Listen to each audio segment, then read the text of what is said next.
Bonjour à tous. Aujourd'hui, on plonge dans l'une des histoires les plus fascinantes et les plus vénérées de la tradition islamique, celle de Mariam ou Marie, la mère de Jésus. Son histoire, telle qu'on nous la raconte dans le Coran, c'est vraiment un récit incroyable de foi, de miracles et d'une dévotion, hors du commun. Ça pose tout de suite le décor, n'est-ce pas? Le prophète de l'islam la place tout en haut, carrément parmi les 4 femmes les plus exceptionnelles de tous les temps. Ça montre bien son statut vraiment unique. Alors, qu'est-ce qui rend son histoire si spéciale? C'est ce qu'on va voir ensemble. Alors, pour bien comprendre l'histoire de Mariam, il faut revenir en arrière. Bien avant sa naissance même. Tout commence avec sa mère, Anna. Imaginez, elle ne pouvait pas avoir d'enfant, et elle priait de tout son cœur pour en avoir un. Et là, face à ce qui semble impossible, Anna fait une promesse incroyable à Dieu. Elle dit « Si tu m'accordes un enfant, je te le consacrerai entièrement. Sa vie sera dédiée au service du temple de Jérusalem. » C'est un acte de foi, mais d'une foi absolue. Une vie promise à Dieu avant même d'exister. Et voilà que l'enfant naît, et c'est une fille. C'était assez inattendu, parce qu'à l'époque, le service du temple, c'était une affaire d'hommes. Mais ça n'arrête pas Anna. Elle nomme sa fille Mariam, elle tient sa promesse. Et ce qui est fou, c'est que Dieu non seulement accepte ce vœu, mais il va l'honorer d'une façon que personne, absolument personne, n'aurait pu imaginer. Bon, maintenant, une question se pose. Qui va s'occuper de cet enfant si spécial consacré à Dieu? La décision ne pouvait pas être prise à la légère, pas question de débat sans fin. Non, il fallait un signe divin. Alors les anciens du temple ont une idée. Ils jettent leurs plumes dans une rivière, et là, incroyable, toutes les plumes sont emportées par le courant, sauf une, celle du prophète Zacharie. C'est donc lui qui devient son tuteur. Déjà, on sent que la vie de Mariam est guidée par quelque chose de plus grand. Et c'est sous la garde de Zacharie que les choses extraordinaires commencent vraiment. Chaque fois qu'il entre dans sa chambre au temple, il trouve de la nourriture auprès d'elle. De la nourriture qui ne vient de nulle part. Imaginez sa surprise, lui qui est un prophète. Il lui demande « Mariam, d'où ça vient tout ça ?» Et elle, avec un calme et une foi désarmant, elle répond « Ça vient d'Allah. Allah donne à qui il veut, sans compter. » Ça montre déjà à quel point sa connexion avec le divin était directe, unique.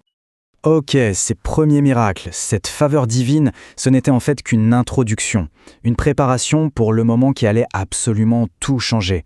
On arrive maintenant au cœur de son histoire, l'Annonciation. Essayons de visualiser la scène.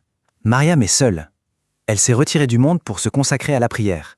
Elle est dans sa bulle, en pleine dévotion.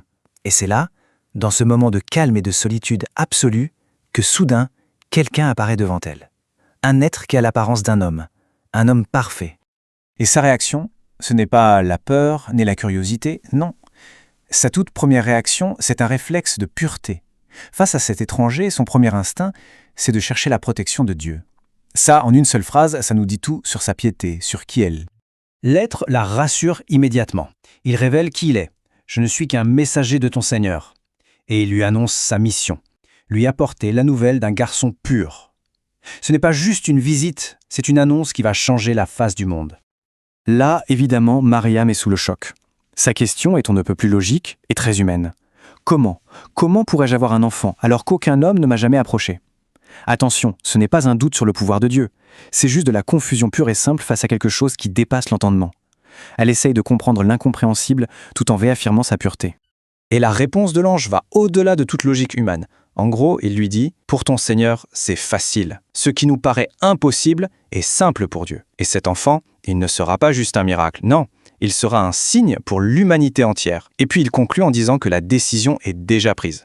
C'est une affaire décrétée. La machine divine est en marche. Bon, après l'annonce miraculeuse vient l'épreuve. Une épreuve immense et surtout solitaire. Mariam va devoir affronter les conséquences de tout ça complètement seule. Alors elle s'isole. Elle part loin de tout le monde, portant ce secret incroyable et sans doute très lourd. Et le moment de l'accouchement arrive. Imaginez-la, toute seule, au pied d'un palmier, sans aucune aide. C'est un moment de détresse et de vulnérabilité totale. Et là, elle touche le fond. Elle est tellement désespérée qu'elle en vient à souhaiter être morte, être complètement oubliée. Mais c'est pile à ce moment-là, au plus bas du plus bas, que la miséricorde divine intervient. Une voix lui dit de ne pas s'inquiéter. Un ruisseau apparaît à ses pieds. On lui dit de secouer le tronc d'un palmier qui fait tomber sur elle des dattes fraîches. C'est un signe incroyable. Même quand on se sent absolument seul au monde, Dieu est là. Elle a survécu à l'accouchement, grâce à l'aide divine. Mais maintenant, le plus dur arrive peut-être. Affronter le regard des autres, le jugement de son peuple. La confrontation va être terrible. Quand elle revient, avec son bébé dans les bras, la réaction est violente, immédiate. Les gens sont sous le choc. Ils lui disent Mariam, qu'est-ce que tu as fait? C'est monstrueux. Ta famille est si pieuse. Comment as-tu pu faire ça? Pour eux, il n'y a qu'une seule explication possible. La honte, la disgrâce. Et que fait Mariam face à toutes ces accusations? Rien. Elle ne dit pas un mot. Au lieu de se lancer dans des explications que personne n'aurait crues, elle fait un geste simple, mais d'une foi déconcertante. Elle pointe son doigt vers le bébé. La foule n'en revient pas. Mais elle est folle. Comment veut-elle qu'on parle à un bébé dans son berceau? Et c'est là que le miracle des miracles se produit. Le bébé parle.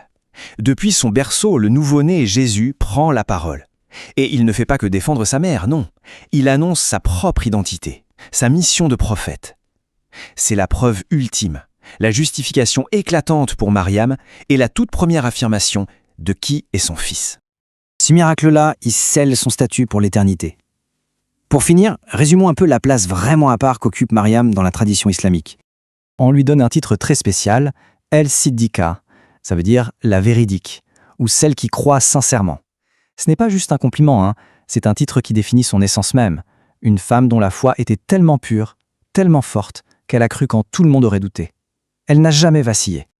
Et son héritage, il est juste unique. Pensez-y, c'est la seule femme de l'histoire à avoir donné naissance en étant vierge.